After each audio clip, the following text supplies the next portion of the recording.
উদাহরণ দিয়েছেন, একটা মানুষ রাস্তায়, খুব ভালো রোড, মেঘালয় রোড গুলো ভালো, তো গাড়ির স্পিড আছে 180, 90, তো ব্রেক কষতে সঙ্গে সঙ্গে গাড়ি দাঁড়িয়ে যাবে? ব্রেক কষবে, আস্তে আস্তে বেশ কিছুটা যাওয়ার পরে তবে গাড়ি দাঁড়াবে। তো শাওয়াল মাস অর্থাৎ ঈদের পরে থেকে সেখান থেকে বান্দা গুনাহের দিকে ধাবিত, গুনাহের গাড়ি চালিয়েছে, হঠাৎ করে রমজান এসে গেল আর গুনাহকে থামানোর চেষ্টা করবে, তো এ তো আরো কিছু আগিয়ে যাবে। শয়তানকে কাজে লাগাতে হয় না, ফের বিয়ে চলতে থাকে।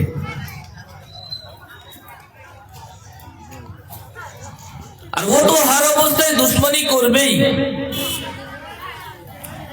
ওর থেকে বাঁচার জন্য আল্লাহ তাআলা তার কথা বলে দিয়েছেন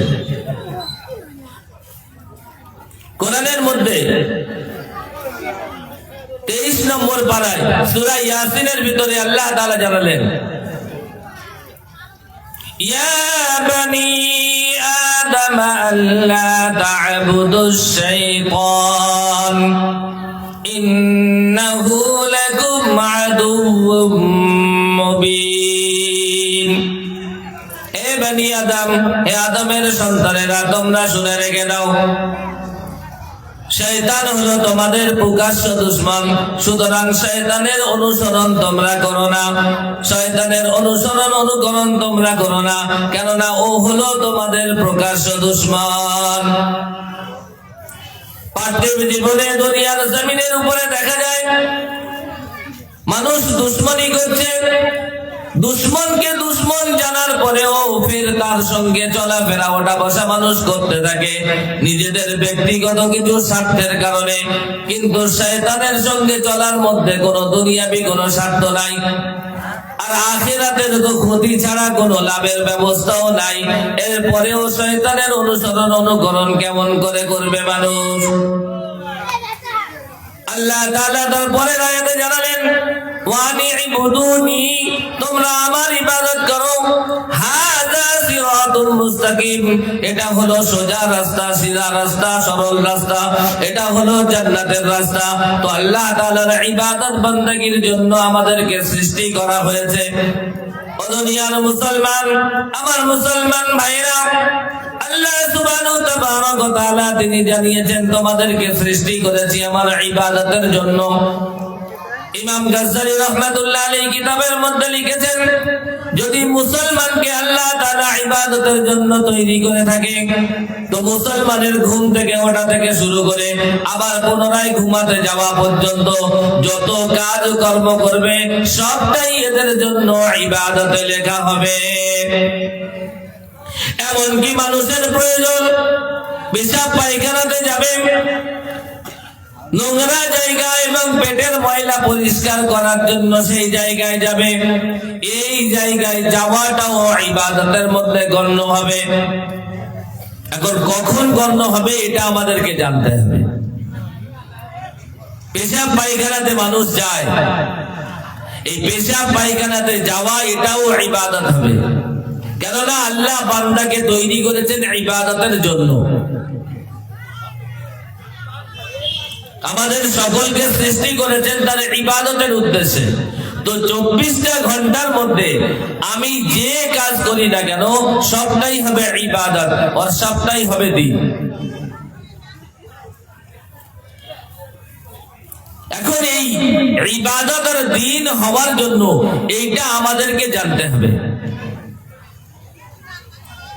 এজন্য আল্লাহ নবী সাল্লাল্লাহু আলাইহি ওয়াসাল্লাম জানিয়েছেন, প্রত্যেকটা মানুষের জন্য ইলমে দ্বীন হাসিল করা, ইলম শিক্ষা করা ফরজে আইন, নারী হোক আর পুরুষ হোক, সকলের জন্য।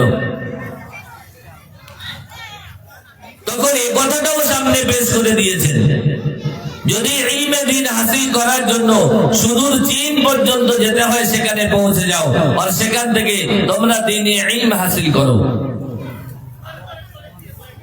এখন এই পেশাবখানায় যাওয়া, পায়খানায় যাওয়াটা ইবাদত কখন হবে এটা সম্পর্কে আমাকে জানতে হবে। আর দ্বীন এমন একটা গুরুত্বপূর্ণ জিনিস, যার জিন্দগিতে দিন থাকবে, চাই সে নারী হোক আর পুরুষ হোক, বাচ্চা হোক আর বুড়া হোক, যে বয়সেরই হোক না কেন, মুকাম্মাল দিন যার জিন্দগিতে থাকবে, শুধু আখিরাত না দুনিয়ার প্রত্যেকটা জায়গায় আল্লাহ তাআলা তাকে কামিয়াব, তাকে উত্তীর্ণ করে দেখাবে। और आखिरते लामाहदुদের जिंदगीতে আল্লাহ তাআলা তার জন্য জান্নাতের ফয়সালা করবেন। শর্ত হলো দিন মুকাম্মাল থাকতে হবে। এখন আমার কাছে দিন আছে তবে আধুরা, নৌকা চলে, লঞ্চ নদীতে চলে, এখন দুটো লঞ্চ পাশাপাশিতে যাচ্ছে। এখন একটা বুদ্ধিমান মানুষ সে কি করেছে, দুটো লঞ্চের উপরে, একটা লঞ্চে এ লঞ্চে পা আর একটা এ লঞ্চে পা, এমন অবস্থায় যাচ্ছে, খুব মজা লাগছে। আচ্ছা এমন অবস্থায় ঢেউ এসেছে, বড় একটা ঢেউ আসার কারণে দুটো লঞ্চ দুদিকে হয়ে গেছে, তখন এ কিভাবে চলবে গো? তলিয়ে যাবে। এজন্য আল্লাহ সুবহানাহু ওয়া তাআলা পবিত্র কালামে পাকের মধ্যে জানিয়েছেন, ইয়া আইয়ুহাল্লাযীনা আমানু দুখুলু ফিস-সিলমি কাফা, এই ঈমানদারেরা তোমরা পরিপূর্ণভাবে দাখিল হও, প্রবেশ করো, পরিপূর্ণভাবে ইসলাম দ্বীনে ইসলামের ভিতরে প্রবেশ করো। আর মুকাম্মাল দিন যার জিন্দেগিতে থাকবে, আল্লাহ সুবহানাহু ওয়া তাআলা দুনিয়ার জমিনের উপরে এসে যেখানে যাক না কেন, যে কোনায় পৌঁছাক না কেন, প্রত্যেকটা জায়গায় আল্লাহ সুবহানাহু ওয়া তাআলা তাকে কামিয়াব করে রাখবেন। আমরা শুধু ভাবি মৃত্যুর পরে হবে, তাই আমিরুল মুমিনিন হযরত ওমর ফারুক রাদিয়াল্লাহু তাআলা আনহুর জামানাতে তিনি রাজ দরবারে আছেন, তিনি বাদশা, খলিফা আর আমিরুল মুমিনিন, এইরকম জলিল কদর সাহাবা যার সম্পর্কে হাদিসে পাকের মধ্যে এসেছে, আল্লাহর নবী বললেন, লাউ কানা বা'দান নাবিয়্যা লাকানা উমর, আমার পরে যদি কেউ নবী হতো তো উমর এই নবী হয়ে যেত। যার সম্পর্কে এত কথা এসেছে, তিনি এত ইমানদার, মজবুত ইমান, এমন ভাবে দিনের উপরে নিবিড় ভাবে, নিচড় ভাবে মেহনত করে নিজের জিন্দগিকে তৈরি করেছেন। উনি যে রাস্তা দিয়ে চলতেন, শয়তান সেই রাস্তায় চলতে ভয় পেয়ে যেত। তো তিনি একটা মানুষ, আমরা একটা মানুষ, তিনি যে রাস্তায় চলতেন সেই রাস্তায় শয়তান যেতে ভয় পেত, আর আমরা মসজিদের ভিতরে আছি, সেখানে শয়তান গিয়ে আমাদের ধোঁকা দিচ্ছে। দুজন ব্যক্তি মসজিদে নামাজ পড়তে গিয়েছে, সেখানে বসে বসে অন্যের নামে গীবত করছে। মসজিদের ভিতরে বসে আছে, মসজিদের সামনে কিছু টাকা আছে, অল্প কিছু টাকা পয়সা আছে, লোভে পড়ে সেই টাকাটা চুরি করে নিয়ে পকেটে ঢুকিয়ে নিয়েছে।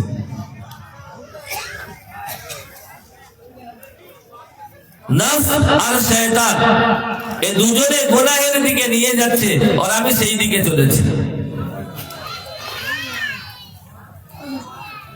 হযরত ওমর ফারুক রাদিয়াল্লাহু তাআলা আনহু রাজ দরবারে বসে আছেন। এমন অবস্থায় একজন ব্যক্তি এসে নালিশ করলো, আমিরুল মুমিনিন, আমি অমুক জায়গা থেকে যখন রওনা দিয়ে আপনার দরবার পর্যন্ত আসছি, এমন অবস্থায় দেখছি একজন নওজোয়ান যুবক, তার সঙ্গে একটা ছোট্ট বাচ্চা আছে, এই বাচ্চাটার সাথে করে নিয়ে ওই মানুষটা ভিক্ষে করছে। আমিরুল মুমিনিন খুব রাগান্বিত হয়ে গেলেন, খবর পাঠালেন ওই যুবককে ধরে নিয়ে আসার জন্য। যখন যুবক এসে সামনে দাঁড়ালো, আমিরুল মুমিনিন হযরত ওমর ফারুক রাদিয়াল্লাহু তাআলা আনহু ধমক লাগালেন, লাগিয়ে বললেন, এ যুবক, তুমি কি জানো না ভিক্ষা করা তোমার জন্য শোভা পায় না? তুমি একজন নওজোয়ান যুবক, আর ফের তোমার সঙ্গে একটা ছোট্ট বাচ্চাকে সাথে করে নিয়ে ভিক্ষাবৃত্তি করছো। আমিরুল মুমিনিনের কথা শেষ, ওই নওজোয়ান যুবক জবাব দিল, আমিরুল মুমিনিন, আমি ভিক্ষাবৃত্তি করিনি, বরং একটা আশ্চর্য আজীব ঘটনা ওই সমস্ত মানুষদের সম্মুখে উপস্থাপন করছিলাম। তাই সমস্ত মানুষ ওখানে দাঁড়িয়ে গিয়েছে, আর আমার সেই কুদরতি কথাটা সেগুলো ধ্যানের সঙ্গে প্রত্যেকটা মানুষ শ্রবণ করছিল। তাই ওখানে দাঁড়িয়েছিলাম, আর এই সঙ্গে আমার বাচ্চাটা ওখানে ছিল। আমিরুল মুমিনিন খলিফাতুল মুসলিমিন হযরত ওমর ফারুক রাদিয়াল্লাহু তাআলা আনহু বললেন, এই যুবক তুমি বলো কি ঘটনা? বললেন, আমিরুল মুমিনিন, আমি একজন নওজোয়ান যুবক, আমার বিবাহের বয়স হয়েছে। আমার পিতামাতা একটা বিবাহের জন্য পাত্রী দেখেছে। পাত্রী দেখার পরে পাত্রীর পিতামাতার সঙ্গে আমার পিতামাতার সমস্ত কথা পাকা হয়ে গেল। অবশেষে আমাকে বিবাহ বন্ধনে আবদ্ধ করে দিল। নতুন বিবি নিয়ে আমার বাড়িতে এসেছি। বাড়িতে আসার কিছুদিন পরে আমার পিতামাতা দুজনেরই ইন্তেকাল হয়ে গেল। আমি খুব মর্মাহত হয়ে পড়লাম। পিতামাতার ইন্তেকাল, যাদের মা চলে গিয়েছে, বাপ চলে গিয়েছে, তারা জানে কি কষ্ট এই সময় হয়। বর্তমান তো এমন অবস্থায় অনেক মানুষ আছে যাদের পিতামাতার ইন্তেকালে কষ্ট হয় না, বরং খুশি হয়। কি করে? বৃদ্ধ পিতা বৃদ্ধ হয়ে গিয়েছে, আর চলতে পারে না। স্বামী স্ত্রী রাতের অন্ধকারে দুজনে মিলে আলোচনা করছে কি করে পিতাটাকে বৃদ্ধাশ্রমে পাঠিয়ে দেওয়া যায়, সেখানে গিয়ে আমার পিতাকে দেখে আসা যায়, যাতে করে সংসারের মধ্যে থেকে অতিরিক্ত বোঝাটা এটা যেন হালকা হয়ে যায়। পিতাটা বোঝা, মাটা বোঝা।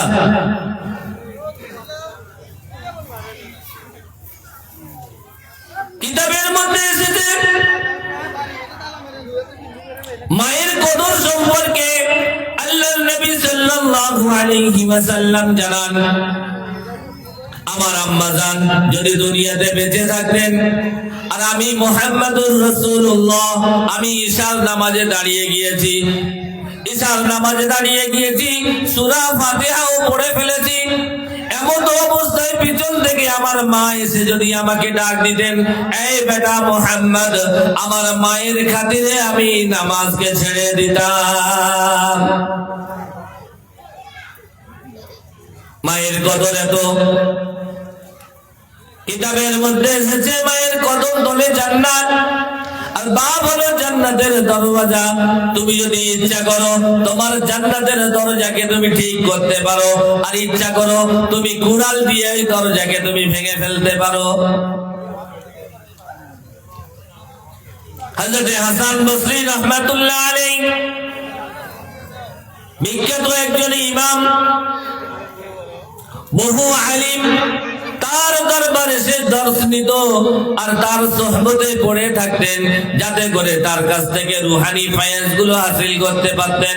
এইরকম একটা জবরদস্ত হিকমত ওয়ালা আলিম ইমাম,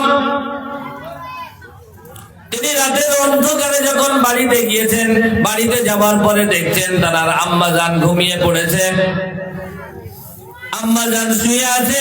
তিনি পায়ের দিকে গেলেন, মায়ের দুটো পা জড়িয়ে ধরে আর পায়ের তলাতে চুমা দিলেন। যখন পায়ের তলাতে চুমা দিয়েছে, মায়ের ঘুম ভেঙে গিয়েছে। এমন অবস্থায় মা উঠে দেখছে বেটা হাসান এসে পায়ের তলাতে চুমা দিয়েছে। তাড়াতাড়ি কাছে ডেকে আদর করে বলছে, বেটা, আল্লাহ তাআলা তোমাকে কত বড় বানিয়ে দিয়েছে, তোমাকে সমাজের একটা নেতা বানিয়ে দিয়েছে, তোমাকে আল্লাহ তাআলা বড় ইমাম বানিয়ে দিয়েছেন। বহু আলিম তোমার দরবারে এসে তোমার সোহবতে পড়ে থাকে, এইরকম একটা বড় ইজ্জতওয়ালা মানুষ আল্লাহ তাআলা তোমাকে বানিয়ে দিয়েছেন, আর তুমি সেই ইমাম হয়ে আমার পায়ের তলাতে এসে কেমন করে চুম্বন দিচ্ছ? হযরত হাসান বসরি রাহমাতুল্লাহ আলাইহি জবাব দিয়েছেন, আম্মা জান, আসলে আমি আপনার পায়ের তলাতে চুমা দেইনি, বরং আমি আমার জান্নাতে চুমা দিয়েছি। বলুন সুবহানাল্লাহ। সন্তানের ভিতরে দিন আছে, সন্তান পিতা মাতার হক বুঝলো। সন্তানের ভিতরে দিন নেই তো পিতা মাতা সামান্য এসে বলেছে বেটারে আমার খুব শরীরটা অসুস্থ হয়েছে, তাই আমাকে কিছু ওষুধ কেনার জন্য টাকা দিয়ে দে। ব্যাস, সন্তান একটা ধমক লাগিয়ে ধাক্কা দিয়ে কখনো কোনো অবস্থায় মাদেরকে, পিতা মাতাদেরকে সরিয়ে দিয়ে তারা নিজেদের কাজে ব্যস্ত হয়ে যায়। মা এত দামি, আজকে আমাদেরকে বোঝা যায় না। মায়ের নারাজ যদি আমাদের উপরে হয়, কিতাবের মধ্যে এসেছে, কোরআনের মধ্যে এসেছে, উফিল লাকুমা ওয়ালা তানহারহুমা ওয়া কুল লাহুমা কাওলান কারীমা। পিতা মাতার সঙ্গে এমন আচরণ করো না, এমন ব্যবহার তোমরা করো না যে ব্যবহারের কারণে তোমার পিতার মুখ থেকে, তোমার মায়ের মুখ থেকে এতটুকু শব্দ যেন না বার হয়। উফ, এই শব্দের কারণে তোমাদের দুনিয়ার জিন্দেগিও বরবাদ হতে পারে, আর আখিরাতে তো আল্লাহ তাআলা পাকড় আছে। অন্যত্র কিতাবের মধ্যে এসেছে, হুজুরে পাক সাল্লাল্লাহু আলাইহি ওয়াসাল্লামের সুপারিশ ছাড়া মানুষ তারা জান্নাতের দিকে অগ্রসর হয়ে কামিয়াবির উচ্চ শিখরে পৌঁছাতে সক্ষম হবে না। সেই হুজুরে পাক সাল্লাল্লাহু আলাইহি ওয়াসাল্লাম সুপারিশ করার জন্য তার মায়ের কাছ থেকে ইজাজত নেবে, পারমিশন নেবে।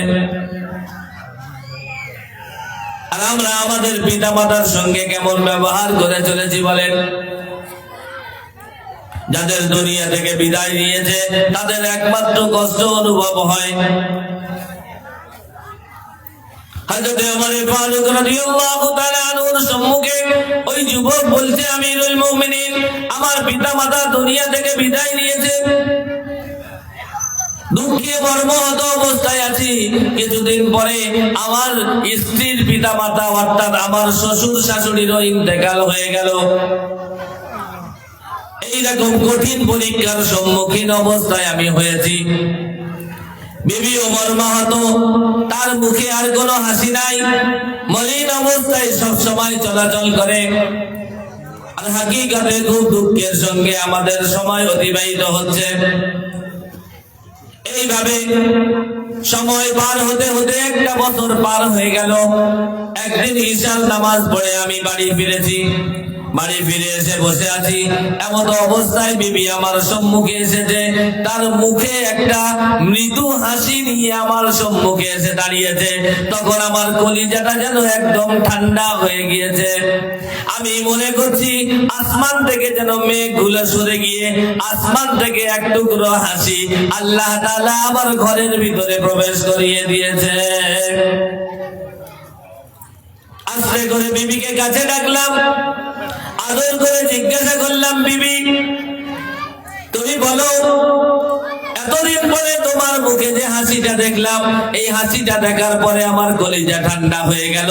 আজকের তোমার হাসির কারণ কি, আর উদ্দেশ্য কি বলো? বিবি আস্তে আস্তে স্বামীর কাছে গেল, কানের কাছে নিজের মুখটা নিয়ে একদম কাছে পৌঁছে গিয়ে বলছে, স্বামী একটা সুখবর আছে। আরে এত দুঃখের মধ্যে কিসের সুখবর বলো? আমার পিতামাতা বিদায় নিল, তোমারও পিতামাতা বিদায় নিল। এইরকম কঠিন পরিস্থিতিতে আমাদের দিন অতিবাহিত হলো। আজকে হাসি মুখে আমার কাছে বলছো সুখবর।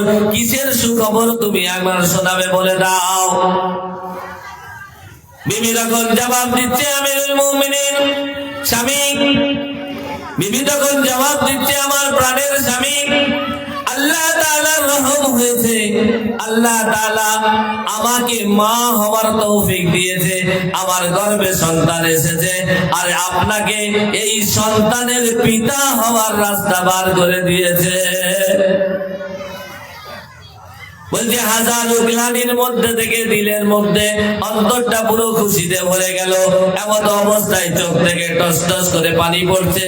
বিবি আবার স্বামীর মুখের দিকে তাকিয়ে মলিন অবস্থায় জিজ্ঞাসা করছে, স্বামী আমি তো আপনাকে খুশির খবর শোনালাম, সুসংবাদ শোনালাম, আপনার তো খুশি হওয়ার কথা, এমন অবস্থায় চোখ থেকে কেন পানি আসছে? তখন বিবিকে আদর করে বলছে, বিবি এটা কোনো দুঃখের কান্না নয়, এটা কষ্টের কান্না নয়, বরং তুমি যে সুখবর শুনিয়েছো সেই সুখ এত ভিতরে প্রবেশ হয়েছে, এটা হলো সুখের পানি চোখ থেকে গড়িয়ে এসেছে। আমিরুল মুমিনিন সন্তানের খবর যখন আমার কাছে এইরকম ক্লিয়ার হয়ে গেল, আমি সঙ্গে সঙ্গে উঠে ওযু বানিয়ে এসে 2 রাকাত শুকরের নামাজ আদায় করলাম। শুকরের নামাজ আদায়ের পরে দুটো হাত তুলে আল্লাহ তাআলার দরবারে ফরিয়াদ জানালাম, আল্লাহ, আমার বিবির গর্ভে যে সন্তান আছে, আজকে তুমি আমার বিবির গর্ভে যে সন্তান দিয়েছো, আয় রব্বুল আলামিন, এই সন্তানকে হিফাজতের জিম্মাদারি তুমি আল্লাহ তোমার উপরে ফেলে দিলাম। আমার সন্তানকে তুমি পরিপূর্ণ হিফাজত করো। কোরআনে পাকের মধ্যে আল্লাহ তাআলা জানিয়ে দিয়েছেন, ফাল্লাহু খায়রুন হাফিযাও ওয়া হুয়া আরহামুর রাহিমিন। প্রকৃত হিফাজতকারী একমাত্র আল্লাহ তাআলা। তিনি যদি কাউকে হিফাজত করেন, সারা পৃথিবীর সমস্ত মানুষ সমস্ত শক্তি প্রয়োগ করে তার যদি ক্ষতি করতে চায়, সামান্য পরিমাণ ক্ষতি করতে পারবে না। তো আল্লাহ তাআলার দরবারে দুটো হাত উঠিয়ে দোয়া করলেন। দোয়ার পরে বিবিকে জানাচ্ছে, বিবি, আল্লাহ তাআলা আমাদের যে সন্তান দিচ্ছে, ছেলে হোক আর মেয়ে হোক, যে নিয়ামতটা আমাদের কাছে আল্লাহ তাআলা দিবেন, এই নিয়ামতের জন্য দোয়া করেছি, আর এই দোয়া কবুলও হয়ে গিয়েছে। সুতরাং আমাদের সন্তানের হিফাজতের দায়িত্ব আল্লাহ তাআলা নিয়ে নিয়েছেন। দোয়া কবুল হয়ে গিয়েছে কথা কেমন করে বললেন? দোয়া কবুল হওয়ার কারণ হলো, যখন আমি দোয়া করি তখন আমার ডান চোখ থেকে গরম পানি টস টস করে বার হয়েছে।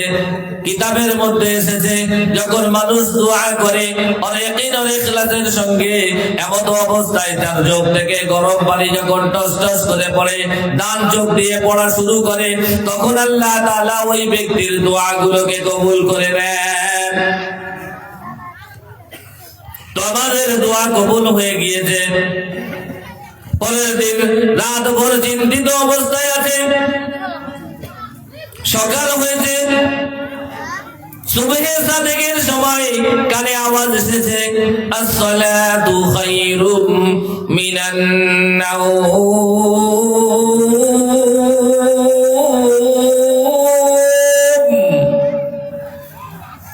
বিছানা ছেড়ে উঠেছেন, আস্তে আস্তে মসজিদের দিকে চললেন। মসজিদে গিয়ে ফজরের নামাজ আদায়ের পরে কিছু সঙ্গীদেরকে ডাকলেন। ডাকার পরে বললেন, আরে চলো, সিরিয়ার উদ্দেশ্যে, ব্যবসার উদ্দেশ্যে আমরা রওনা হব, তোমরা কি আমাদের সঙ্গে যেতে চাও? সবাই ওই যুবকের কাছে এসে সমবেত হয়ে বলল, তোমাকে আমরা এক নম্বর ভাবে আমরা মেনে নিয়ে বিশ্বাস করি, তোমার উপরে পরিপূর্ণ ভরসা আছে, সুতরাং তোমার সঙ্গে ব্যবসায় যেতে আমাদের কোনো অসুবিধা নাই। পুরো টিম তৈরি হয়ে গেল, ব্যবসার উদ্দেশ্যে রওনা দেবে। সবাইকে তৈরি করে নিয়ে রাতের বেলা বাড়িতে ফিরল। বিবিকে জানাচ্ছে, বিবি, আমাদের সামনে অনাগত সন্তান আগত, সেই সন্তানের ভবিষ্যতের দিকে লক্ষ্য করে, আমাদের সবকিছুর দিকে লক্ষ্য করে আমরা ব্যবসার উদ্দেশ্যে রওনা দেব। পুরো টিম তৈরি হয়ে গিয়েছে। বিবি বলছে, স্বামী গো, দুনিয়াতে নতুন বউ হয়ে শ্বশুর বাড়িতে আসে, তার কাছে তার শ্বশুর থাকে, শাশুড়ি থাকে, ননদ থাকে, দেওয়ার থাকে, আরো অনেক আত্মীয় স্বজন থাকে। কিন্তু আপনার বাড়িতে এসেছি, আমার শ্বশুর শাশুড়িরা ছিল, কিন্তু তারা তো আর দুনিয়াতে নাই। ওদিকে আমার নিজের বাড়িতে, সেখানেও পিতা মাতা ছাড়া আর কেউ নাই।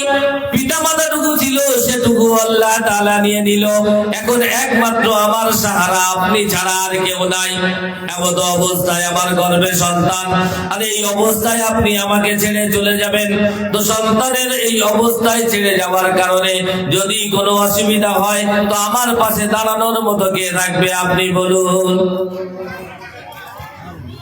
স্বামী ঘুরিয়ে বিবিকে জবাব দিয়ে বুঝিয়ে দিলেন, আমার প্রাণের স্বামী, আমি তো দোয়া করে দিয়েছি আল্লাহ তাআলার দরবারে, সন্তানের হিফাজতের জিম্মাদারি তার দেওয়া হয়েছে।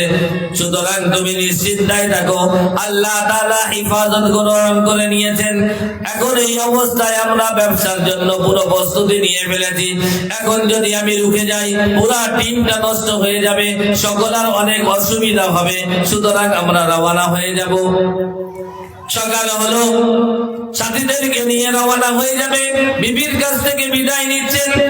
এমন অবস্থায় বিবি বলছে, আমার প্রাণের স্বামী, আমার কথা তো আপনি শুনলেন না, তবে আমার মনে হচ্ছে আপনার সঙ্গে আমার দেখা এটা মনে হয় শেষ দেখা, আর আগামীতে মনে হচ্ছে দেখা হবে না। স্বামী বলছে, বিবি আমি চলে যাচ্ছি, এমন অবস্থায় তোমার পাশে কেউ নেই, এইটা থেকে তোমার এটা মনে হচ্ছে, তাই তোমার মন থেকে যেটা উদয় হয়েছে সেই কথাটুকু তুমি আমার সামনে উপস্থাপন করছো, কিন্তু যাওয়াটা বড় জরুরি। এদিকে সন্তানের হিফাজতের জিম্মাদারি তো আল্লাহ নিয়েছেন, আর বাকি আশেপাশের যত ঘরওয়ালা আছে তাদেরকে বলে যাচ্ছি, তারা তোমার জন্য দেখভালের ব্যবস্থা করবে, তোমার আর অন্য কোনো সমস্যা থাকবে না। যুবক সাহেব রওনা হয়ে গেলেন। ব্যবসা লম্বা সময় ধরে সেখানে ব্যবসা করতেন, আর ব্যবসা করতে করতে মাঝে মাঝে চিন্তা করতেন, আমার সন্তান আসবে দুনিয়াতে, সন্তানের জন্য এটা লাগবে, বাড়ির জন্য এটা লাগবে। এইভাবে বেশ কিছু সামান কিছু কিনে পুটুলি তৈরি করেছে। এখন তো বর্তমান জমানায় মোবাইল আছে, সেখান থেকে বারবার মোবাইলে অডিও কল করে, ভিডিও কল করে দেখে নেয়, কোনো সমস্যা হবে না। কিন্তু 1400 বছর আগে সেই সময় অডিও কল আর ভিডিও কল কোথায় ছিল? যত বিজ্ঞানের উন্নতির বিকাশ ঘটেছে, উম্মতের ভিতরে খারাপিও বেশি ঘটে চলেছে। এই মোবাইল যতটুকু ভালো কাজে লেগেছে, বর্তমান সময়ে তার থেকে বেশি ক্ষতির কাজে দাঁড়িয়ে গিয়েছে। সকলের কাছে মোবাইল।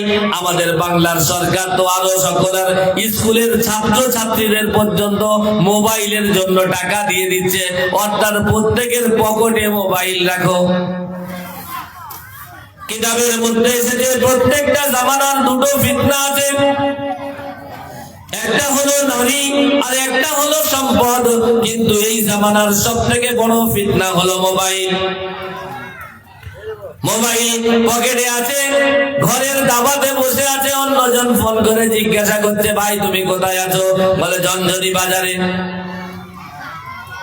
মিথ্যা শুরু হয়ে গেল। আর এইরকম ভাবে কত কথা উদাহরণ দেব, কত ক্ষতি, কত গুনাহ এর দ্বারাতে পরিচালিত হচ্ছে। এজন্য মোবাইল ইস্তেমাল করতে হবে, কিন্তু মোবাইলটা ব্যবহার করার পদ্ধতি কি এটাও আমাকে জানতে হবে। এজন্য আমি শুরুতে বলেছি, ইলমে দ্বীন হাসিল করা প্রত্যেকের জন্য জরুরি। এর জন্য যেখান থেকে আমাকে ইলমে দ্বীন হাসিল করা যাবে সেখানে আমাকে বেশি বেশি লম্বা সময় দিতে হবে। জলিল কদর সাহাবা আমিরুল মুমিনিন খলিফাতুল মুসলিমিনের সম্মুখে ওই যুবক বর্ণনা দিচ্ছেন। এমন অবস্থায় আমি চলে গেলাম, যখন একটা বছর পার হয়ে গেল, ব্যবসা শেষ হয়ে গেল।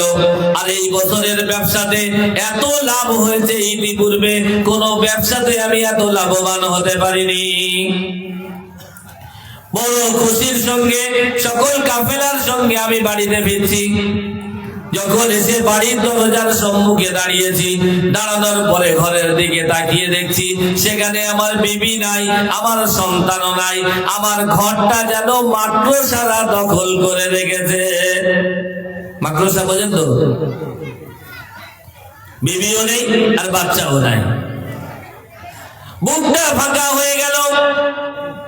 বিবি বাচ্চা কোথায় গেল? এত খুশি নিয়ে বাড়িতে গেলাম, কিন্তু বিবি বাচ্চা এখানে নাই, কোথায় গেল?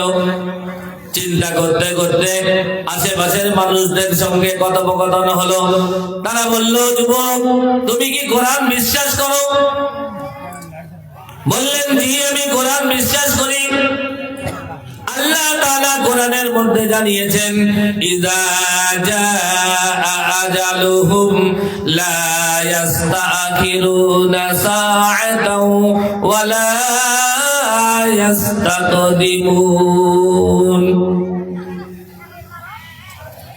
যুবক, আল্লাহ তাআলা প্রত্যেকের জন্য মৃত্যু নির্ধারিত সময় তয় করে রেখেছেন। এই মৃত্যু 1 সেকেন্ড আগেও হবে না, আর 1 সেকেন্ড পরেও হবে না। নির্দিষ্ট সময়ে প্রত্যেকের মৃত্যু বরণ করতে হবে, মৃত্যুর স্বাদ তো প্রত্যেককে চাকতে হবে।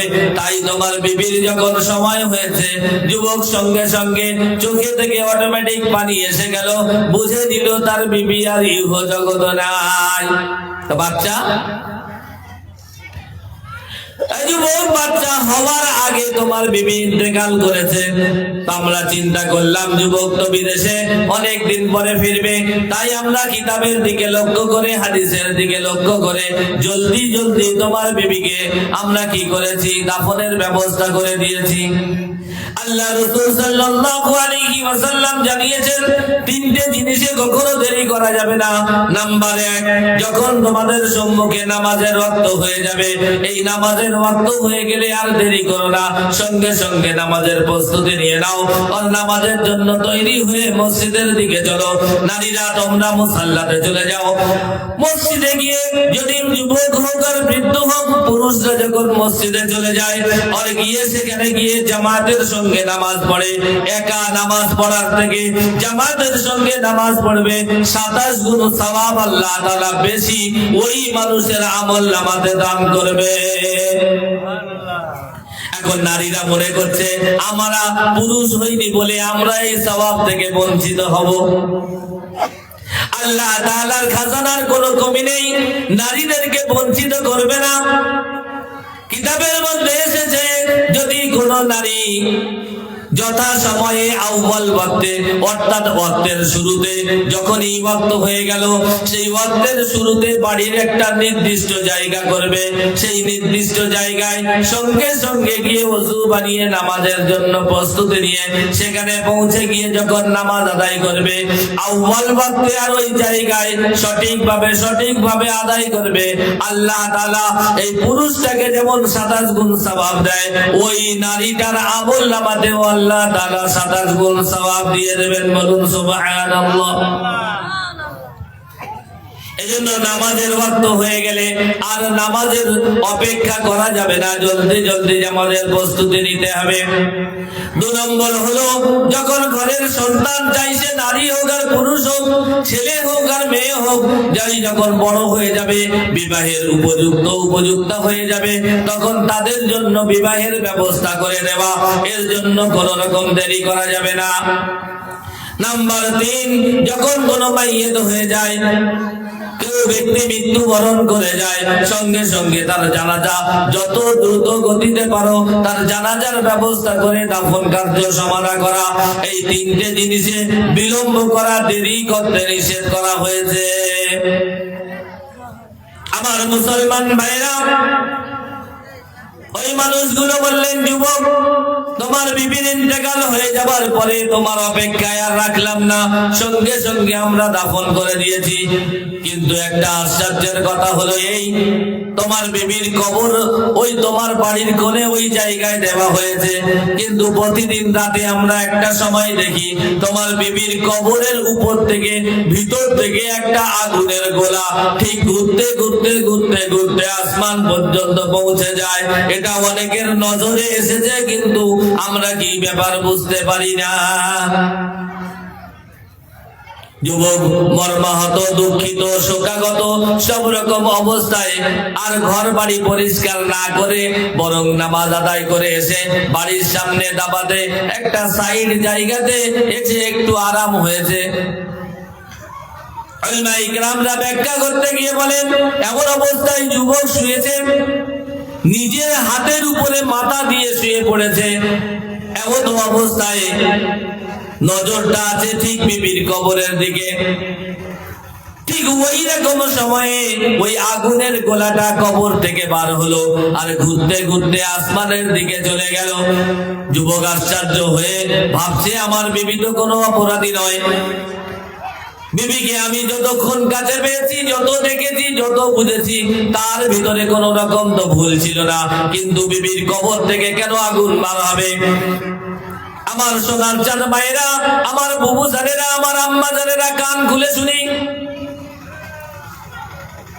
স্বামী তার বিবি সম্পর্কে এইরকম ভাবে সার্টিফিকেট দিচ্ছে, আমার বিবি অপরাধী নয়, কিন্তু বিবির কবর থেকে আগুন কেন বার হবে? আল্লাহর নবী সাল্লাল্লাহু আলাইহি ওয়াসাল্লাম জানিয়েছেন, যে নারীটার ভিতরে চারটে জিনিস থাকবে, ওই নারীটার জন্য আল্লাহ তাআলা জান্নাতের 8টা দরজা উন্মুক্ত করে দেবে, খুলে দেবে। ওই নারীটা যে কোনো দরজা দিয়ে হাসতে হাসতে জান্নাতের ভিতরে প্রবেশ করবে। সেই চারটে জিনিসের মধ্যে প্রথম নাম্বার হলো আল মারআতু ইযা সাল্লাত খামসা, 5 ওয়াক্ত নামাজের ইহতিমাম করা। আমার সোনার চার ভাইরা, আমার আম্মা জানেরা, বহু জানেরা নামাজি, নামাজ পড়ে, কিন্তু বাড়িতে একটা মেহমান এলে মেহমানের খাতিরে নামাজ দূর হয়ে যায়। একটু বাড়িতে কোনো কাজ পড়ে গেল, কাজের দৌলতে জোহরের নামাজটা কাজা করে দিয়ে আসরের নামাজে পড়ে। নারী পুরুষ সকলের জন্য হুকুম হলো এই, যদি কেউ 1 ওয়াক্ত নামাজ কাজা করে, ইচ্ছাকৃত কাজা করে দিয়ে পরের ওয়াক্তে যদি পড়ে দেয়, তো ওই মানুষটার জন্য 1 হুকমা জাহান্নামের আগুনে আল্লাহ তাআলা প্রজ্বলিত করবেন। আর 1 হুকমা, এটা উলামা ইকরামরা ব্যাখ্যা করেছেন, 2,88,00,000 বছরের সমান। ইচ্ছাকৃত পড়ে দেয়, কাজা করে পরের বারে আবার পড়েও দেয়, এইরকম অবস্থায় তার জন্য এই সাজা। তো যারা লাগাতার ছেড়ে দিচ্ছি তাদের অবস্থা কি গো? একজন এসে বলছে যারা মোটে নামাজ পড়ে না তাদের কি হবে গো? আরে ওদের সম্পর্কে তো এবার আল্লাহ তাআলার ফয়সালা। হাদিসের মধ্যে এসেছে বেঈমান আর মুসলমানের মধ্যে পার্থক্য হলো নারাজ। নারাজ হচ্ছেন আপনারা? আমি হাদিসের কোরআনের কথাটা সামনে পেশ করছি, যদি ভুল হয়ে থাকে আল্লাহ তাআলা জানিয়েছেন, ওয়া ইন্নী লাগাফফারুল লিমান তাবা ওয়া আমানা ওয়া আমিলা সালিহান সুম্মা হাদাদা। যদি মানুষ তার মৃত্যুর কিছুক্ষণ পূর্বে, কিছুক্ষণের ব্যাখ্যার মধ্যে এমন এসেছে, মানুষের যখন মৃত্যু নিকটবর্তী হয়ে যায় তখন তার একটা ঘর ঘোড়া নিয়ে আসে। আমরা মৃত ব্যক্তির নিকট যখন বসে থাকি আমরা দেখতে পাই, বুঝতে পারি। এই ঘর ঘোড়ানিটা আসার আগে পর্যন্ত মানুষ যদি তার নিজের জিন্দেগির ভুলটাকে বুঝতে পারে, আর লিমান তাবা, সে যদি তওবাতুন নাসুহা করে নেয়, ওয়া আমানা, আর ঈমান এনে নেয়, ওয়া আমিলা সালিহা, নেক আমল করে, আর সুম্মা হাদাদা, এর উপরে যদি মজবুতি হয়, আবার আল্লাহ তাআলা ওই ব্যক্তির পিছনের সকল গুনাহগুলোকে মাফ করে দেবে।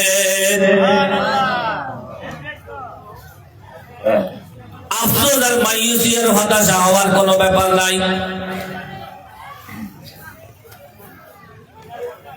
এজন্য আমার সোনার চাঁদ ভাইরা, আমার মায়েরা, কিতাবের মধ্যে এসেছে যে নারীর ভিতরে এই চারটে জিনিস থাকবে, ওই নারীটা হাসতে হাসতে জান্নাতের 8টা দরজা, যে কোনো দরজা দিয়ে সে হাসতে হাসতে জান্নাতের ভিতরে প্রবেশ করবে।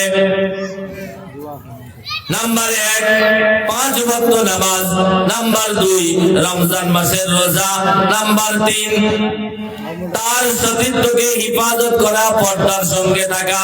আর নাম্বার 4, স্বামীর উপরে খিদমত করে তাকে সন্তুষ্ট রাখা। ব্যাখ্যা করতে গেলে অনেক লম্বা সময় লম্বা করতে যাচ্ছি না, এখনই দোয়া করে দেব। আমার ভাইরা, আপনাদের অনেক কষ্ট হচ্ছে বুঝতে পারছি,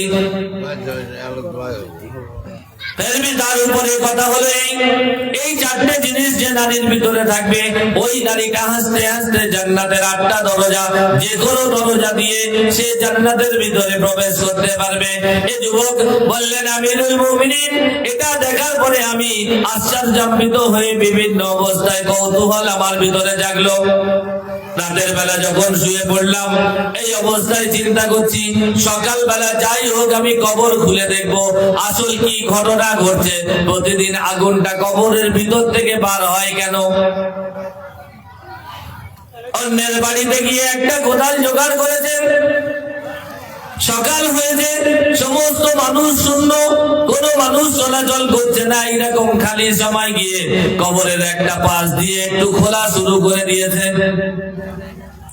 খানিকটা খোলার পরে যুবক হতভম্ব হয়ে সঙ্গে সঙ্গে কবরের একটা সাইডে গিয়ে সিজদার পড়ে হাউমাউ করে কান্না শুরু করে দিয়েছে।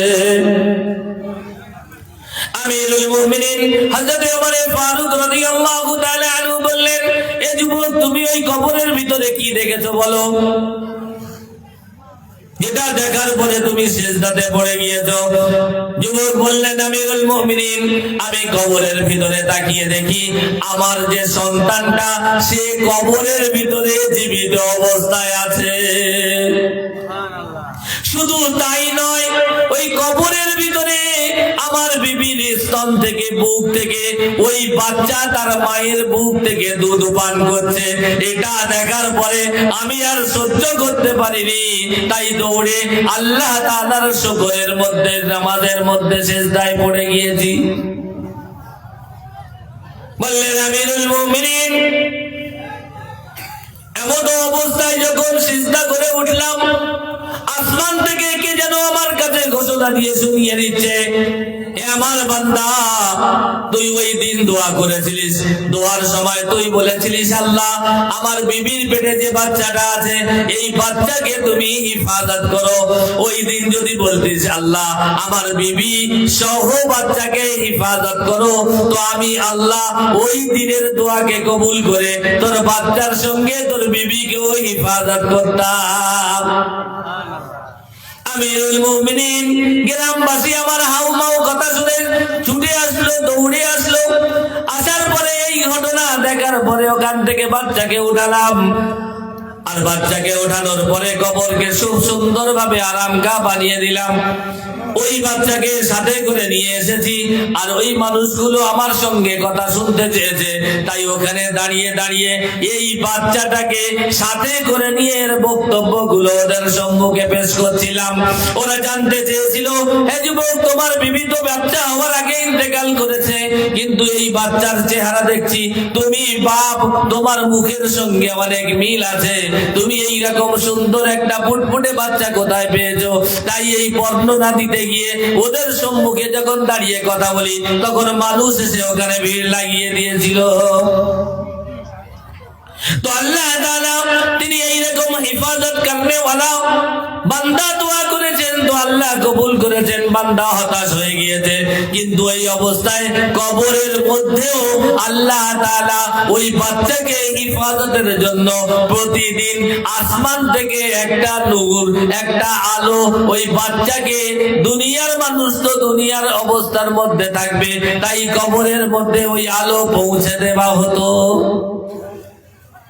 আমার মুসলমান ভাইরা, আমার আব্বা আম্মা, দাদা দাদি, নানা নানি আর দুনিয়াতে বেঁচে নেই, সব গহীন কবরে কবরস্থ হয়েছেন। তাদের কবরের খবর কে জানে বলেন? কবরের হাল একমাত্র মুর্দা জানে। তো তারা কবরের মধ্যে কি কঠিন অবস্থায় আছে। আজ দুনিয়ার জমিনে যদি বেঁচে থাকতেন, এইরকম শাবান মাসে এইরকম চাঁদে থেকে এখন থেকে প্রস্তুতি নিতে হতো। সামনে রমজানের ঈদ আসছে, এখন থেকে জামা কাপড়ের অর্ডার লাগাতে হবে, দর্জির দোকানে গিয়ে জামার মাপ দিতে হবে, না তো ঈদের সময় জামা পাওয়া যাবে না। এদের জন্য এত খরচ, এদের জন্য এত খরচ বরাদ্দ, এদের জন্য এত খরচ বরাদ্দ, কত কষ্ট করে তাদের সকলের জন্য ব্যবস্থা করা হয়। আমার পিতারা যদি আজ হায়াতের জিন্দেগিতে থাকতেন, আমার মা যদি আজ হায়াতের জিন্দেগিতে থাকতেন, তারা এসে যদি আমাদের সম্মুখে দাঁড়াতেন, আজ তাদেরকে সন্তুষ্ট করার জন্য তাদের পিছনে যদি খরচ করতাম।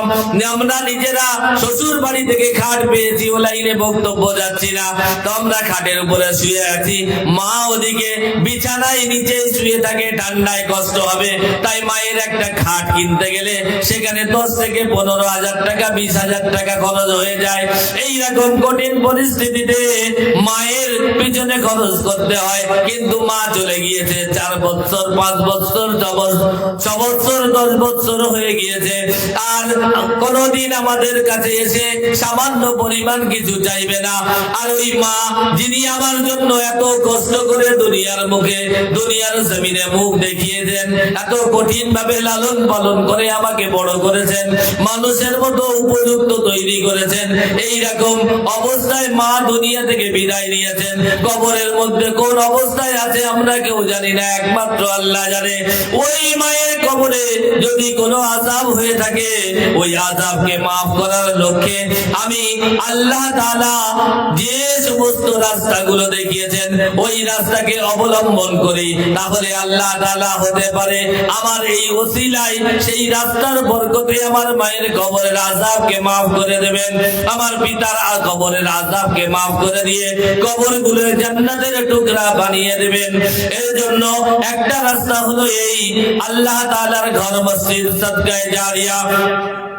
যে ব্যক্তি তার মায়ের কবরের উদ্দেশ্যে মাকে কবরকে জান্নাতের টুকরা বানানোর লক্ষ্যে আল্লাহ তাআলার ঘর মসজিদকে মসজিদের সকল কাজকে সম্পূর্ণ করার লক্ষ্যে নিজের রক্ত ঝরানো, নিজের ঘাম ঝরানো আর পরিশ্রম করা পয়সা আল্লাহ তাআলার ঘরের জন্য উৎসর্গ করে দেবে, আল্লাহ তাআলা হতে পারে এই দানকে কবুল করে নিয়ে মায়ের কবরকে জান্নাতের বাগান বানিয়ে দিয়ে কলিজাকে ঠান্ডা করে দিতে পারে। এজন্য এই মজমার ভিতরে এমন কোন নওজোয়ান বন্ধু আছেন, আমার কোন বাপ আছেন, আমার কোন ভাইরা আছেন, আমার কোন মা বোন এমন আছেন যে আমার পিতা মাতা আর তো দুনিয়াতে আসবে না, আমাদের কাছে আর কোনো কিছু চাইবে না, তারা গহীন কবরের ভিতরে আমাদের দিকে চাতক পাখির ন্যায় তাকিয়ে আছে, নামাজের পরে দুটো হাত উঠিয়ে তাদের জন্য দোয়া করার মতো সৌভাগ্য আমার হয় না। আমার পিতা মাতার কথা ভুলে গিয়েছি, কিন্তু তারা আমাদের দিকে তাকিয়ে আছে। ওই পিতা মাতার কবরকে শান্তিময় শান্তি করার জন্য, তাদেরকে জান্নাতের উপযুক্ত বানানোর জন্য আল্লাহ তাআলার ঘর মসজিদকে তৈরি করে দেব। আর যতদিন এই মসজিদে নামাজ হবে, আমাল হবে, যত যা কিছু হবে, সকল কিছুর প্রতিদান আল্লাহ তাআলা যার উদ্দেশ্যে করা হবে তার কাছে পৌঁছে দিয়ে তার কলিজাকে ঠান্ডা করে দেবে। এইদিকে লক্ষ্য করে কোন আল্লাহ তাআলার মাহবুব বান্দা আছেন as-sakhiyu habibullah, যে ব্যক্তি আল্লাহ তাআলার জন্য আল্লাহর রাস্তায় দান করে সে আল্লাহ তাআলার বন্ধু হয়ে যায়। এজন্য কোন মুজাহিদ মধ্যে মুজাহিদ আল্লাহ তাআলার বন্ধু আছেন, আল্লাহর ঘরের জন্য 10,000 টাকা আল্লাহর ঘরে দান করবেন। একজন বন্ধু দেখতে চাই। রাত গভীর হয়েছে, রাত গভীর হওয়ার কারণে তাড়াতাড়ি দোয়া করে ছেড়ে দেব। এজন্য বলেন কোন আল্লাহ তাআলার বন্ধু আছেন, মাত্র 10,000 টাকা নগদ চাইনি, স্টেজে দিতে হবে না। আমি বাড়িতে গিয়ে কাজ করে আমি মসজিদ আল্লাহ তাআলার ঘর এটাকে বানানোর উদ্দেশ্যে সেখানে পৌঁছে দেব। পিতা মাতার দিকে লক্ষ্য করে আল্লাহ তাআলার ঘরকে বানাবো। মসজিদ হাদিসে পাকের মধ্যে এসেছে যে ব্যক্তি মসজিদ বানিয়ে দিল আল্লাহ তাআলা তার জন্য জান্নাতে একটা ঘর বানিয়ে দেবেন। আচ্ছা, জান্নাতে ঘর বানাবেন আর আমাকে জাহান্নামে দেবেন, তো জান্নাতের ঘরে কে থাকবে বলেন? এজন্য জান্নাতে হওয়ার জন্য জান্নাতে আল্লাহ তাআলা ঘর বানিয়ে দেয়, সেই আশা আকাঙ্ক্ষাকে সামনে রেখে আল্লাহ তাআলার ঘরের জন্য 10,000 টাকা দান করবেন।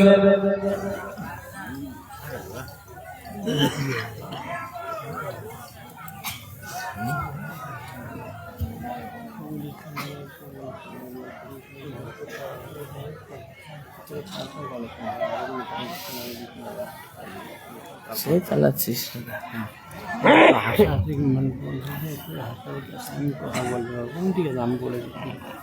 দেখো না ব্যাপার, মজমা ঠান্ডা হয়ে গিয়েছে, শয়তান আমাদের থেকে পালিয়ে যাক।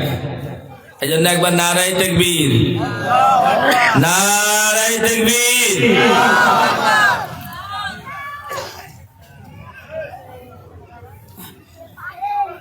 দান করো গো আল্লাহর বাস্তে ঝনঝনি রে মসজিদে, মুক্ত হস্তে দান করো গো মসজিদে। শোনো রে ভাই বেনামাজি, নামাজ কেন পড়ো না? বেনামাজি মারা গেলে দোজখে তার ঠিকানা।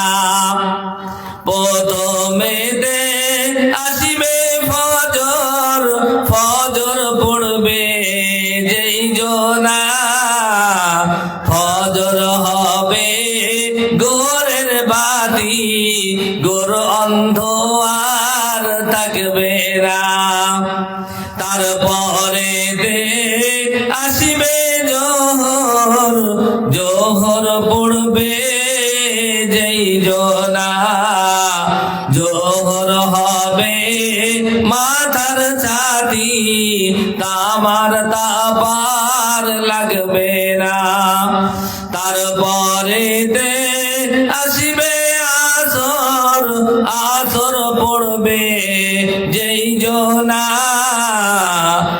আসর হবে হাতে রুমাল, মুছবে গায়ের পসিনা। তারপরে আসিবে মাগরিব, মাগরিব পড়বে যেই জনা, মাগরিব করবে পুলসিরাত পার, কোনই কষ্ট থাকবে না। শোনো রে ভাই বেনামাজি, নামাজ কেন পড়ো না? বেনামাজি মারা গেলে দোজখে তার ঠিকানা। এজন্য বলি, কোন আল্লাহর বন্ধু, কোন আল্লাহ তাআলার মাহবুব বান্দা, আল্লাহ তাআলার এইরকম খালিস বান্দা আখিরাতে নিজের ঘরকে বানানোর জন্য, নিজের পিতা মাতার খিদমতের জন্য, পিতা মাতা নারাজ অবস্থায় দুনিয়া থেকে বিদায় নিয়েছে। আজ হতে পারে তাদের ওসিলায় পিতা মাতা সন্তুষ্ট হয়ে যাবে। সেই দিকে লক্ষ্য করে আল্লাহ তাআলার ঘরের কাজকে সম্পূর্ণ করার জন্য আমার নিজের অর্থ উপার্জন করার মধ্যে থেকে তার থেকে কিছু পয়সা আল্লাহ তাআলার ঘরে দেব। 10,000 টাকা আল্লাহ তাআলার জন্য, আল্লাহ তাআলার ঘরের জন্য। কে আল্লাহর বন্ধু আছেন একবার বলেন? হতে পারে এই গানের ওসিলাতে মসজিদের কাজ সম্পূর্ণ হবে না, আমার এই টাকাটায় সব কাজ সমাধান হবে না, কিন্তু এর জরিয়াতে আল্লাহ তাআলা দুনিয়ার আখিরাতে উভয় জগতের কল্যাণ দান করবেন। কোন বন্ধু আছেন একবার? বেশি বলা হয়ে গেল নাকি বলেন? দুনিয়ার জন্য চাইনি, আখিরাতের জন্য, আল্লাহ তাআলার জন্য, ওর জান্নাতের জন্য, সকল জগতে কামিয়াবির সুশীতল উচ্চ জায়গাতে পৌঁছানোর জন্য বলেন। আমজাদ হোসেন। নারায়ে তাকবীর। মুসলমান জাতি হলাম মুসলমান, তো আমাদের আওয়াজ এত ডাউন, তো কবে হব উপরের ডাউন? নারায়ে তাকবীর। আমজাদ হোসেন বলেন মারহাবা, জিন্দাবাদ। আমজাদ হোসেন বলেন জিন্দাবাদ। 10,000 টাকা, 10,000 টাকা। আমজাদ আলী, আমজাদ আলী, আমজাদ আলী, আমজাদ মাস্টার। আল্লাহ সুবহানাহু ওয়া তাআলা আমার এই মাস্টার আমজাদ আলী সাহেবের দানকে কবুল করে নিন। দুনিয়া ও আখিরাতে উভয় জগতের কল্যাণ দান করুক। তার পিতা মাতা আত্মীয় স্বজন যত কবরস্থ হয়েছেন, আল্লাহ তাআলা সকলের কবরের আযাব গুলোকে মাফ করে দিয়ে কবরকে জান্নাতের টুকরা বানায় দিন। আমিন, আমিন ও আমিন। মাওলা আমিন ও আমিন। মোদের দোয়া কবুল করো ও গো রব্বুল আলামিন। আল্লাহ রাব্বুল আলামিন কোরআনে পাকের মধ্যে জানিয়েছেন ওয়া খালাকনাকুম আযওয়াজা, আমি আল্লাহ তাআলা দুনিয়ার মধ্যে সবকিছু জোড়া জোড়া করে তৈরি করেছি। এজন্য মাস্টার আমজাদ সাহেবের জোড়া কোন এক বন্ধু আছেন? আল্লাহ তাআলা যদি জোড়া না বানাতেন কোন জায়গায় শান্তি হতো না। সময় লম্বা করতে যাচ্ছি না, তাই ঘটনা তুলছি না। আদম আলাইহিস সালাতু ওয়াস সালামকে জান্নাতে আল্লাহ তৈরি করলেন। জান্নাতের ভিতরে সকল নিয়ামত আছে, জান্নাতের সমস্ত কিছু ব্যবস্থা আছে, কিন্তু আদম আলাইহিস সালাম জান্নাতে ঘোরেন, ভিতরে যেন শান্তি ঠিক পাচ্ছে না, ইতমিনান হচ্ছে না, শান্তি হয় না। অবশেষে আল্লাহ তাআলা আদম আলাইহিস সালামের যখন শুয়ে ঘুমাচ্ছিলেন, সেই সময় তার হাত ভিতর থেকে হাড্ডি বার করে সেখান থেকে হাওয়া আলাইহিস সালাতু ওয়াস সালামকে তৈরি করলেন। যখন হাওয়া আলাইহিস সালাতু ওয়াস সালামকে দেখলেন, তো আল্লাহ তাআলার বান্দা আদম আলাইহিস সালাতু ওয়াস সালামের অন্তরের ভিতরে খুশি অনুভূত হওয়া শুরু হয়ে গেল। এজন্য জোড়া দরকার। কোন আল্লাহর বন্ধু আছেন একজন জোড়া? দুনিয়াতে দেবেন, দুনিয়ার অবস্থা দুনিয়াতে দেবেন, দুনিয়া থেকে নিয়ে নেন। হযরত নবীজি মুহাম্মদুর রাসূলুল্লাহ সাল্লাল্লাহু আলাইহি ওয়াসাল্লামের প্রাণপ্রিয় সাহাবা এবং নিজের জামাই হযরত আলী রাদিয়াল্লাহু তাআলা আনহু বসে আছেন খানকার উপরে। এমন অবস্থায় একজন ব্যক্তি সওয়ালকারী এসেছে, তার সাহায্য চেয়েছে। হযরত আলী রাদিয়াল্লাহু তাআলা আনহু হাসান অথবা হুসাইন দুটো সন্তানের কোন এক সন্তানকে বলল, যাও তোমার আম্মার কাছে গিয়ে বলো তোমার আম্মার কাছে 6 দিরহাম টাকা রাখা আছে, ওর থেকে 1 দিরহাম নিয়ে এসো আর এই ব্যক্তিকে দিয়ে দাও। সন্তান মায়ের কাছে গিয়ে বলছে, আম্মাজান আব্বাজান বলেছে আপনার কাছে যে টাকাগুলো আছে ওর থেকে 1 দিরহাম দিয়ে দেন, এই ব্যক্তি সওয়ালকারী এসেছে, তাকে দেওয়া হবে। হযরত ফাতিমা খাতুনে জান্নাত তিনি সব জানেন, তিনি এই কথাটা সন্তানকে বলে পাঠালেন, তোমার আব্বার হয়তো স্মরণ নাই, এই টাকাটা অমুক জায়গায় খরচ করার জন্য রেখে দিয়েছে, তুমি এইটা গিয়ে একবার স্মরণ করিয়ে দাও। আমাদের ঘরে এই হয়, কোন টাকাটা দিনের কাজে খরচ করতে গেলে তখন চারিদিক থেকে মাসওয়ারা দেয়, তোমার মেয়েটা বড় হয়ে গিয়েছে, এখন এই অবস্থায় তুমি খরচ করে দেবে, তোমার এই ছেলেটা এক্ষুনি স্কুলে ভর্তি হবে, এই অবস্থায় তুমি টাকাটাও করে খরচ করে দিলে, এখানে কি ব্যবস্থা করবে? চারিদিক থেকে বাধা দেয়, মাসওয়ারা দেয় যাতে ওখানে কাজে না লাগায়। ওই অবস্থায় একটা বিধর্মীদের জলসা হচ্ছে, সেখানে অন্য কোন অনুষ্ঠান প্রোগ্রাম হবে, গাজন, যাত্রা, নাটক, ফাংশন, থিয়েটার, তার জন্য এসে বলছে তোমার কোনো কথা চলবে না, 5000 টাকা চাঁদা দিতে হবে। সেখান থেকে ওই টাকা থেকে বার করে 5000 টাকা ওখানে দিল, কোনো কুণ্ঠিত হলো না। এ মুসলমানের অবস্থা কি বলবো?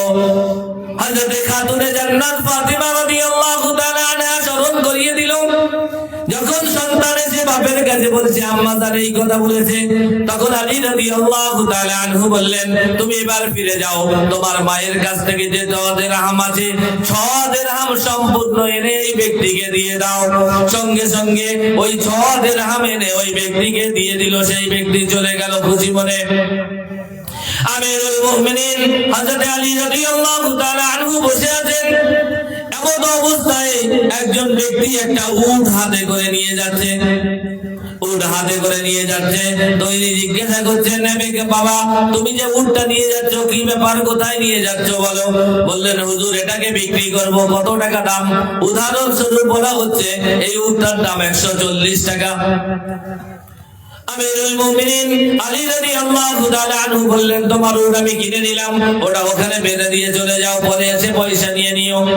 উটটা বেঁধে দিয়ে চলে গেল। আরে মতো অবস্থায় পরেক্ষণে ওই রাস্তা দিয়ে মানুষজন যাতায়াত করতে থাকে। একজন ব্যক্তি এসে বললেন, হে আলী রাদিয়াল্লাহু তাআলা আনহু, আপনার সম্মুখে এখানে বসে আছেন আর এই উটটা বাঁধা আছে, উটটা কার বলেন? হযরত আলী রাদিয়াল্লাহু তাআলা আনহু বললেন, এই উট আমার। কেন, কি হয়েছে? না হুজুর, উট একটা প্রয়োজন পড়েছে, উট খরিদ করতে এসেছি, যদি আপনি বিক্রি করেন আপনার এই উটটা আমি কিনে নিতে পারি। তো বলছে বলো, দিয়ে দেব, বিক্রি করে দেব। বললেন হুজুর কত দাম? বলল 200 দিরহাম, 200 টাকা। সঙ্গে সঙ্গে ওখান থেকে 200 টাকা দিয়ে দিলেন আর উটটা খুলে নিয়ে চলে গেলেন। হযরত আলী রাদিয়াল্লাহু তাআলা ওখানে বসে আছেন। যার কাছ থেকে উট কিনে নিয়েছিলেন সে ফিরে এসে বলল, আমিরুল মুমিনিন উটের টাকা দেন। ওখান থেকে 140 টাকা উটের মালিককে দিয়ে দিলেন। থাকলো কত? 60 দিরহাম, 60 টাকা। বাড়িতে ফিরে গিয়ে হযরত ফাতিমা রাদিয়াল্লাহু তাআলা আনহাকে বললেন, দেখো বেটি, দেখো বিবি ফাতিমা, তুমি 6 দিরহাম আল্লাহ তাআলার জন্য আল্লাহর রাস্তায় খরচ করেছো। আল্লাহ তাআলা সঙ্গে সঙ্গে 10 গুণ বেশি 60 টাকা আল্লাহ তাআলা তোমার কাছে ফিরিয়ে দিয়েছে। এই নাও তোমার টাকা। আল্লাহ তাআলা কোরআনের মধ্যে বলেছেন, মান জা বিল হাসানাতি ফালাহু আশরু আমসালিহা। যদি তুমি এক করো, একের বিনিময়ে আমি আল্লাহ তাআলা 10 দেব। এজন্য কোন আল্লাহর বন্ধু আছেন 10,000 টাকা, আমার মাস্টার সাহেব বাইরের একজন জুড়ি, আচ্ছা ওটা সামনে থাকলো তো দুজন মিলে 10,000, 5,000 করে দুজন মিলে দেবেন। এইরকম কোন আল্লাহর বন্ধু আছেন বলেন?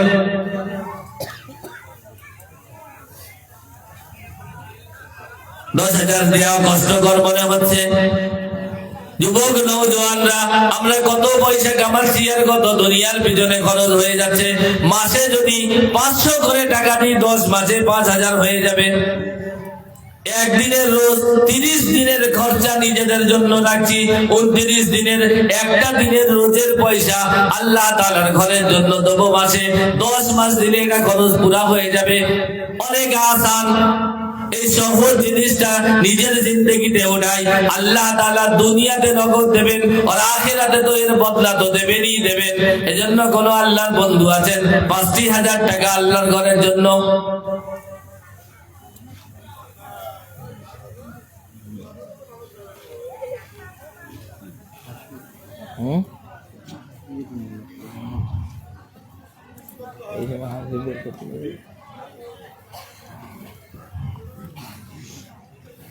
ভাই নারাজ হচ্ছে, দোয়া করে দেবো নাকি? আল্লাহ তাআলার ঘরের জন্য একটুখানি এই সময়টুকু, আর বাড়াবো না, লম্বা সময় করবো না। 5,000 টাকা কোন আল্লাহর বান্দা, কোন আমার মা বোন, কোন আল্লাহর বন্ধু হযরতে খাদিজাতুল কুবরা রাদিয়াল্লাহু তাআলা আনহার মতো কোন মা, যিনি তার ব্যবসায়ের সকল সম্পদ সবকিছু দিনের জন্য উৎসর্গ করে দিয়েছেন, দিনের জন্য সবকিছুকে ত্যাগ করে আল্লাহ তাআলার জন্য যখন উৎসর্গ করেছেন, আল্লাহ তাআলা জিবরিল আমিন আলাইহিস সালাতু ওয়াস সালামের দ্বারা হুজুর সাল্লাল্লাহু আলাইহি ওয়াসাল্লামের কাছে খবর পাঠালেন যে আল্লাহ তাআলা হযরতে খাদিজাতুল কুবরা রাদিয়াল্লাহু তাআলা আনহাকে সালাম পাঠিয়েছেন। দিনের জন্য যে ব্যক্তি আগে বাড়বে তো আল্লাহ তাআলা তার জন্য ওই রকম অবস্থা খুলে দেবেন। এজন্য কোন আল্লাহর বন্ধু, একজন বন্ধু 50,000 টাকা আল্লাহ তাআলার ঘরের জন্য দেবেন।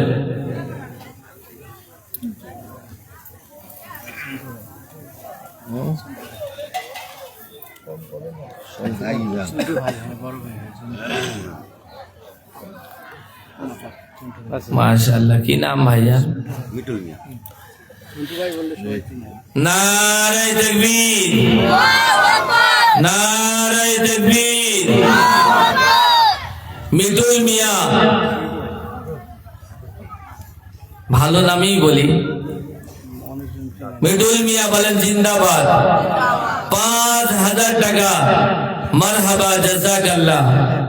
আল্লাহ সুবহানাহু ওয়া তাআলা আমার এই ভাইয়ের দানকে কবুল করে নিক। আল্লাহ তাআলা দুনিয়াতে মালকে বাড়িয়ে দিক, দুনিয়াতে ইজ্জত আর সম্মানকে বাড়িয়ে দিক, দুনিয়াতে আল্লাহ সুবহানাহু ওয়া তাআলা খানায়ে কাবা না দেখিয়ে যেন মৃত্যু না দেয়। আর মৃত্যুর পরে যে জিন্দেগি আছে, আখিরাতের জিন্দেগি, শান্তিময় জিন্দেগির ব্যবস্থা করুক, আমিন। 2 নম্বর কোন আল্লাহর বন্ধু একজন 50,000 টাকা। 5,000 টাকা দাতা। 2 নম্বর কোন আল্লাহর বন্ধু একজন আছেন,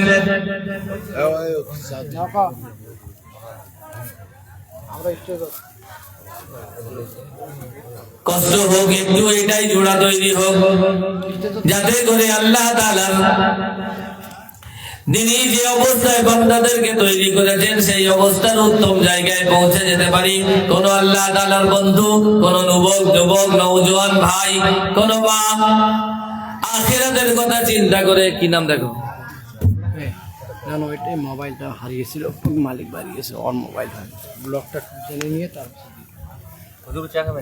তুমি জানো, আমি কথা বলতে বলতে জানবো। এজন্য বলেন কোন আল্লাহর বন্ধু, কোন আল্লাহ তাআলার বান্দা একজন বলেন।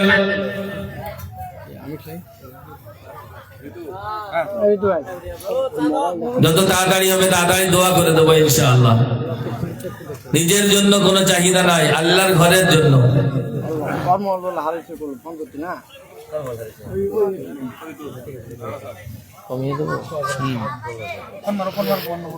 আচ্ছা, লাইন রাস্তা খোলা আছে, হতে পারে আল্লাহর এমন বান্দা তিনি তৈরি হয়ে যাবে আর এসে দিয়ে যাবেন। সময় শেষের দিকে হয়তো এমন অবস্থা এসে পৌঁছে যায় যে আল্লাহ তাআলার ঘরের জন্য উৎসর্গ করে দেয়। তো এখান থেকে বিসমিল্লাহ শরীফের অক্ষর কটা গো? বিসমিল্লাহির রহমানির রহিম। আমি জুমায় কথা বলতে গিয়ে বলেছিলাম না, একটা এলাকা আছে, সেই এলাকার নাম দিয়েছে বিসমিল্লাহ নগর, মসজিদের নাম বিসমিল্লাহ মসজিদ, এবং এলাকার যিনি মেন দায়িত্বে আছেন তার একটা দোকান আছে, দোকানের নামও দিয়েছে বিসমিল্লাহ দোকান। আর বিসমিল্লাহর অনেক বরকত। ফেরাউনকে আল্লাহ তাআলা ধ্বংস করেছেন কোথায় গো? নদীতে ডুবিয়ে ডুবিয়ে, কিন্তু ফেরাউনের ঘর বাড়ি ধ্বংস হয়নি। এর একটা মূল কারণ হলো ফেরাউনের ঘরের উপরে সেখানেও এইরকম ভাবে লেখা ছিল। এজন্য আল্লাহ তাআলা তার এই সমস্ত জিনিসগুলোকে শেষ করে দেন না। তো এই বিসমিল্লাহ শরীফ কোরআনের প্রথম খুলেই আগে বিসমিল্লাহ পড়তে হয়। এই বিসমিল্লাহর অনেক বরকত আছে। সারা কোরআনের মধ্যে যা আছে মূল কথায় এসে ফিরে যাই, বিসমিল্লাহর এই বা অক্ষরের মধ্যে আছে। এত বাবরকতময় এই আয়াতটা, সেই আয়াতের মধ্যে 19টা অক্ষর আছে। তো আমি 19 জন বন্ধু দেখবো, একটা করে 1000 টাকা দেবেন, একদম ছোট করে দিচ্ছি। আল্লাহ তাআলার পবিত্র কোরআনের এই 19টা অক্ষরকে পুরা করব। হতে পারে বিসমিল্লাহর বরকতে আমাদের দুনিয়াতেও বরকত দেবে আর আখিরাতে আল্লাহ তাআলা কামিয়াবির উচ্চ শিখরে পৌঁছে দেবে। এজন্য বলেন 1 নম্বর মোফাজ্জল হক ভাই, সবার জন্য দোয়া করে দেব। মুসাফির অবস্থায় আছি, ইনশাআল্লাহ দোয়া করব, আল্লাহ কবুল করবেন। মোফাজ্জল হক ভাই 1000, আপনি 1000, কি নাম? বদিউর রহমান ভাই 1000, 2 হলো। বলেন 3 নম্বর, কি নাম দেখো? নাম রহিম মিয়া। রহিম মিয়া 3 নম্বর। আল্লাহ তাআলা দান সকলের দানগুলোকে কবুল করে দিক। সকলের একসঙ্গে দোয়া করব। ওই যে কাকাই নামটা, কি নাম? মান্নান। আব্দুল মান্নান। শুধু মান্নান নয়, মান্নান আল্লাহ তাআলার নাম। এজন্য যদি কেউ বলে তো সঙ্গে সঙ্গে বলতে হবে আব্দুল মান্নান, মানে মান্নানের গোলাম, আল্লাহ তাআলার বান্দা। আব্দুল মান্নান। তাহলে কত হলো? 4 হলো। ইদ্রিস আলী নগদ 500 বাকি। তাহলে 5 নম্বর হলো। আইয়ুব মিয়া 6 নম্বর। আল্লাহ কবুল করুন ভাই। এই সময় আর উঠবেন না, শেষে দোয়া নিয়ে উঠি। 6 নম্বর বলেন। 7 নম্বর, কি নাম? সেলিম মিয়া 7 নম্বর। 8 নম্বরে বলেন। সেলিম মিয়া 7 নম্বর। 8 নম্বরে কোন আল্লাহর বান্দা? হিম্মত করি, মখর মিয়া, আল্লাহ কবুল করুন। তাহলে 8 হলো। 9 নম্বর বলি। 9 নম্বর আপেল মিয়া, আল্লাহ কবুল করুন। 10 এই বাবা এর নাম লেখো, 10 নম্বর ওই লোক 10 নম্বর কোন আল্লাহর বান্দা আছেন আমার মা বোনদের তরফ থেকে কোনো আওয়াজ আসছে না, ওদিক থেকেও কোনো একজন ভাই, ছোট ভাই সাইডে দাঁড়াই, ওখান থেকে যদি কেউ বলে তার লানটা নিয়ে নি। আমাদের ওই দিক থেকে আছে, মা বোনদের মধ্যে থেকে কেউ নাম লিখে পাঠিয়ে দিতে পারে। 10 নম্বর বলেন বাবার নাম ইকরাম। এই যে ইকরাম। তাহলে 10 হলো। 11 নম্বর বলেন 11 নম্বর কোন আল্লাহর বান্দা, কোন আল্লাহর বন্ধু। বাবা ওই বেশ দে কি নাম? মারুফ মিয়া। আর 500 মানব মিয়া, নগদ 500। আল্লাহ কবুল করুক। তার 500 বাড়িয়ে দিলে এই 19 নম্বরের মধ্যে আল্লাহ শরীক করিয়ে নেবে ইনশাআল্লাহ। নারাজ না ভাই ভাই। কত হলো? 11 নম্বর বলেন। 11 নম্বরে কোন আল্লাহর বন্ধু? হুমায়ুন কবির। আল্লাহ কবুল করুক। 12 নম্বর বলেন। 12 নম্বর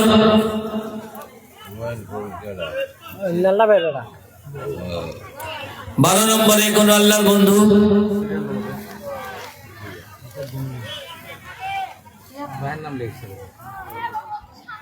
পেছন থেকে আমার ভাইরা, সাইড থেকে আমার মা বোনেরা আল্লাহ তাআলার জন্য নিজেদের আখিরাতকে গুছানোর জন্য নিজেদের জান আর মালকে আল্লাহ তাআলার রাস্তায় উৎসর্গ করি। একের বিনিময়ে দুনিয়াতে 10 দেবে আর আখিরাতে কত প্রতিদান দেবেন তো আল্লাহ তাআলাই জানেন। ঘটনা বলে সময় লম্বা বাড়াতে যাচ্ছি না। কষ্টের হবে, উম্মতের কষ্ট হবে, সেই দিকে লক্ষ্য করে মুক্তাসার করেছি না তো।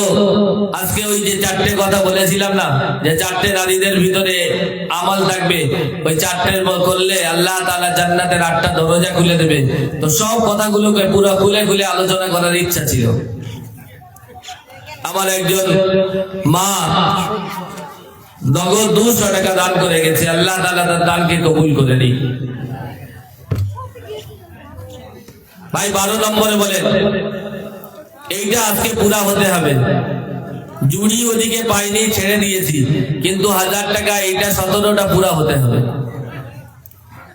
11টা হয়েছে। 12 নম্বর বলেন। কষ্ট হচ্ছে একটু, বুঝতে পারছি, তো আল্লাহর জন্য নিজেরাই কষ্টকে একটু বরদাস্ত করে নি। হতে পারে আমার কষ্টের কারণে আল্লাহ তাআলা যদি তার চাহিদাগুলোকে মিটিয়ে নেন আর আমাকে মাঝখানে ওসিলা বানান, তো আমাকে কামিয়াব করবেন। আর জেনারেল দিয়ে দোয়া করি। মা বোনরা যারা একজন মারা গেলে এটা হয়ে যাবে। এটা হবে না? 19টা হবে। এখানে তো যাচ্ছে না। পাপ্পু ভাই আল্লাহ কবুল করুক। 12 নম্বর। আলহামদুলিল্লাহ। আল্লাহ না, আল্লাহর বান্দা আছে, এর ভিতরেই আছে, তৈরি আছে। 13 নম্বরে বলেন। এই তো আমার সোনাচাঁদ ভাই, একটু অপেক্ষা করেন, এই এক্ষুনি দোয়া করবো ইনশাআল্লাহ। 13 নম্বর বলেন। মুসাফির অবস্থায় আছি, দোয়া করবো ইনশাআল্লাহ। দোয়া করার পরে আমরা উঠে যাব। 13 নম্বর।